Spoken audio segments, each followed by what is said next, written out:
2 years later, all of my hard work paid off when I was accepted on a full scholarship to my dream institution. This was a personal accomplishment for me. This was entirely my own accomplishment, the result of my dedication, determination, and refusal to let my family's neglect define me. After achieving that goal, it appeared, for the first time, that I had done something quite personal. When I gave my parents the news, they were almost as astonished as if they had never expected me to attend college in the first place, never alone on a scholarship. Elena scrutinized my admission letter twice, as if she didn't believe I was capable of doing things on my own. Clearly, they had all underestimated me, and watching their surprise made me slightly thrilled. I simply shook my head at her remark, but my mother then turned my mood sour by saying that it was a good thing I had received a full scholarship because they hadn't set aside any college funds for me anyhow.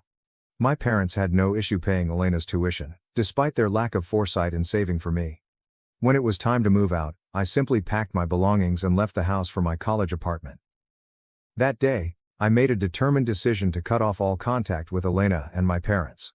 I felt no need to explain my intentions. They had consistently demonstrated, after all, that my feelings, opinions, and values had little influence on them. Why should I exhaust myself trying to explain something they had shown unable to acknowledge? Since they hadn't even provided an apology that might restore the years of neglect and agony they had caused me, I recognized that arguing with them was pointless. My family contacted me frequently over the next few weeks and months, sending emails and messages in the vague hope that they had reconsidered their actions and had reached out to make amends. I initially felt compelled to open them. However, each message served as a sour reminder of who they were. Their communications were filled with attempts to mislead me into believing I was the one acting erratically.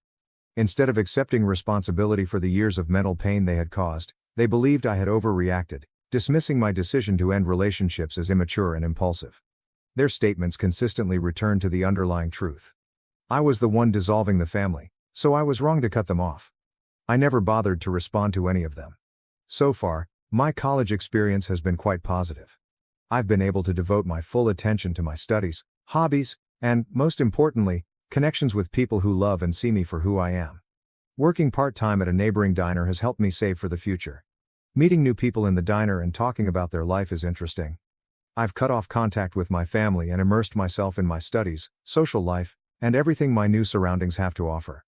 By filling my days with important events, I haven't missed them or wondered about how they are doing once.